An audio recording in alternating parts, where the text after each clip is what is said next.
లేకుంటే మహారాష్ట్ర ప్రజలు ఏ విధంగా తిరగబడుతున్నారో తెలంగాణ రాష్ట్రంలో కూడా ఈ తెలంగాణలోని కాంగ్రెస్ పార్టీ ప్రభుత్వం మీద తిరగబడే రోజులు అతి తక్కువ సమయంలో రాబోతున్నాయి.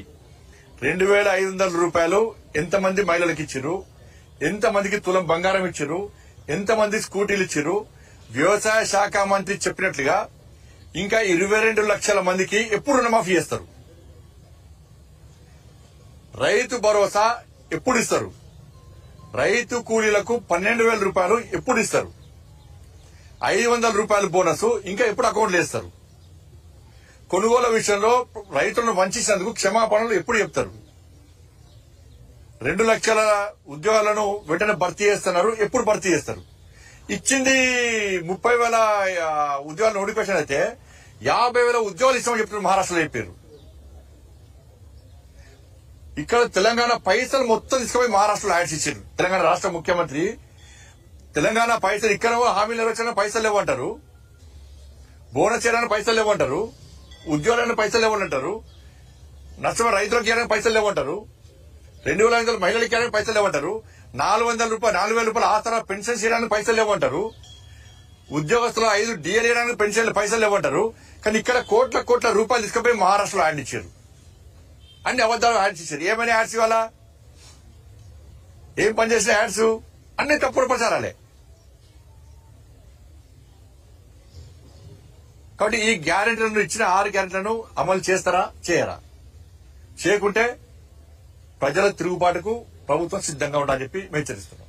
సంజయ్ రౌత్ శివసేన రాజ్యసభ సభ్యుడు బీజేపీ ప్రభుత్వము ఈవీఎంలను ట్యాంపరింగ్ చేసింది కాబట్టి ఇక కామన్ అయిపోయిన సేకరణ 10 అదే అంటారు. మరి జార్ఖండ్ వాళ్ళు గెలిచే అవకాశం లేదు. ఈవెంట్ ట్యాప్ చేసిరా? ఏక్నాథ్ షిండే మీద ఇప్పుడు తెలంగాణలో గెలిచారు. తెలంగాణ వాళ్ళ ప్రభుత్వం వచ్చింది కదా, కర్ణాటకలో ప్రభుత్వం వచ్చింది కదా, హిమాచల్ ప్రభుత్వాలు ఉన్నాయి కదా. అంటే వాళ్ళ ప్రభుత్వాలు లేని కాడ ఎట్లా గెలిచారు వాళ్ళు? మరి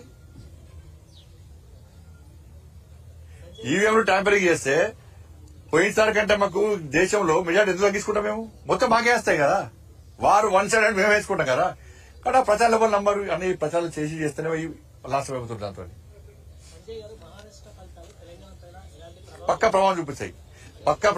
ఇక్కడ ప్రజలు ఆలోచిస్తున్నారు. వాళ్ళ మహారాష్ట్రలో ప్రజలు తిరగబడ్డారు. ప్రజలు ఓటని 500 ద్వారా గుణపాఠం చెప్పారు. ఈ ప్రభుత్వం తప్పు ప్రచారం చేసింది, నమ్మించి మోసం చేసే ప్రయత్నం చేసింది. ఈ ప్రభుత్వాన్ని ఇట్టే చూసి చూడటుంటే మా కొంపలు ముడుస్తుంది కాంగ్రెస్ పార్టీ ప్రభుత్వం. కాబట్టి పక్కా ఇక్కడ ప్రజలు చైతన్యం అవుతారు. ఇలా భారతీయ జనతా పార్టీ నేతృత్వంలో మేము యుద్దం ప్రారంభించబోతున్నాం. తప్పకుండా ఈ ప్రభుత్వం గుణపాఠం చెప్తున్నాం. అది మా చైతన్యం ఉంటుంది. కాంగ్రెస్ పార్టీ వాళ్ళకు ఇంకోళ్ళు కూల్చే అవకాశం వాళ్ళు ఇయ్యరు. వాళ్ళే ఇప్పుడు ఈ ఫలితాల తర్వాత కాంగ్రెస్ పార్టీలో లుక్కలు పక్కా చాలతాయి. ఎందుకంటే కాంగ్రెస్ పార్టీ ఎమ్మెల్యేలు, మంత్రులు తెలంగాణ రాష్ట్రంలో తిరగలేని పరిస్థితిలో ఉన్నారు. వాళ్ళ మహారాష్ట్ర ఎన్నికల తర్వాత, ఫలితాల తర్వాత ఇంకా తిరగలేని స్థితిలో ఇలా కాంగ్రెస్ పార్టీ నాయకులు ఉంటారు. వీళ్ళు ఎన్ని ఊకదంపుడు ఉపన్యాసాలు ఇచ్చినా కూడా వీళ్ళ ప్రజలు పట్టించుకోరు. ప్రజలు ప్రశ్నించే స్థాయికి వచ్చారు. ఇప్పుడు ప్రజలు ప్రశ్నించే స్థాయికి వచ్చారు. ప్రజలు నిలదీసే స్థాయికి తెలంగాణ రాష్ట్రంలో వచ్చారు, వస్తారు కూడా. లుకలు స్టార్ట్ అయితే గ్యారంటీ. మహారాష్ట్ర ఫలితాల తర్వాత ఇక ఏం చేస్తారు? ఇక ప్రజలు తిరగలేని పరిస్థితిలో ఆది నాయకత్వం మీద వాళ్ళు ఒత్తిడి తీసుకొస్తారు, ప్రశ్నిస్తారు. కాబట్టి దాన్ని ఏదైనా జరగచ్చు. మేము కూలాలని మేము అనుకుంటలేం. ప్రజల చేత ఎన్నుకోబడ్డ ప్రభుత్వం ప్రజల నిర్ణయం ప్రకారం 5 సంవత్సరాలు ప్రజాస్వామ్య దేశంలో ప్రజాస్వామ్యంగా పాలించాలని చెప్పి మేము కోరుకుంటాం. వాళ్ళు ఇష్టం. అది పక్కా ఉంది. కాంగ్రెస్ పార్టీ ఎమ్మెల్యేల కూడా అసమ్మతి ఉన్నది. ఏం పనులు అయితలేవు, ఒక్క పైసా నిధులు వస్తలేవు. పోయి 6 గ్యారెంటీల మీద ప్రజలు నిలదీస్తున్నారు, ఏడిపోయినా కూడా ప్రశ్నిస్తున్నారు.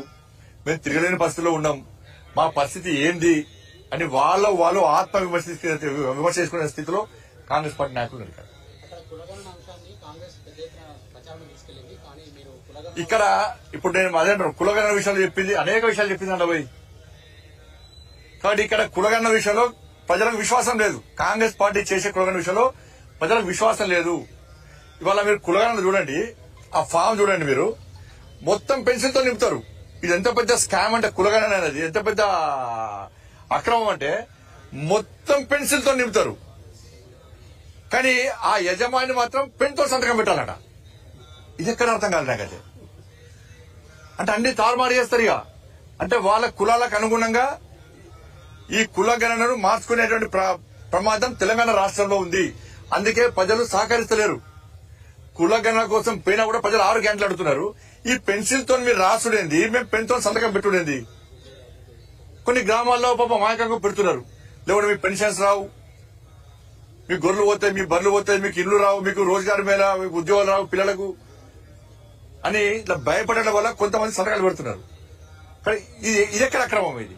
ఇలా నేను మళ్ళీ చెప్తున్నా, కేసీఆర్ సమగ్ర సర్వే చేసిండు, మొత్తం రిపోర్ట్ కేసీఆర్ దగ్గర ఉన్నది. కేసీఆర్ దగ్గర నుంచి ఆ రిపోర్ట్ ఎందుకు తీసుకుంటలేదు కాంగ్రెస్ పార్టీ ప్రభుత్వం? ఇద్దరు ఒకరి కేసీఆర్ అంటే చేసుకున్న పొట్టు సమగ్ర సర్వే పేరు మీద పైసలు చంపాను నేను. కాబట్టి మీకు కూడా ఈ అవకాశం, మీరు కూడా కులగణ పేరు మీద పొట్టు పైసలు చంపుకోవచ్చు, ఆ ఖర్చు మీరు జేబులు నింపుకోవచ్చు అని చెప్పి కేసీఆర్ సలహా మేరకే ఇది చేస్తున్నారు వీళ్ళు. ఇప్పుడు కేసీఆర్ సమగ్ర సర్వే కోట్ల రూపాయలు ఖర్చు, 1000 కోట్ల రూపాయలు ఖర్చు పెట్టిండు. ఆయన రిపోర్ట్ ఇవ్వకుండా ఏం చేయాలి? కేసీఆర్ ఆస్తులు జప్తు చేయాలి. కేసీఆర్ దగ్గర నుంచి పైసలు వసూలు చేయాలి, రికవర్ చేయాలి. ప్రజల పైసలు అవి. నువ్వు సమగ్ర సర్వేని ఏ కోసం చేసుకున్నావా, తాత కోసం చేసుకున్నావా, ఇంటి కోసం చేసుకున్నావా? పైసలు ప్రజాధనం అది. నువ్వు ప్రజాధనంతో సమగ్ర సర్వే చేసి నువ్వు రిపోర్ట్ ఇవ్వకుండా సంకలం పెట్టుకుని ఫామ్ హౌస్ లో అంటే ఎవరి కోసం అది? కాబట్టి రికవరీ చేయాలి.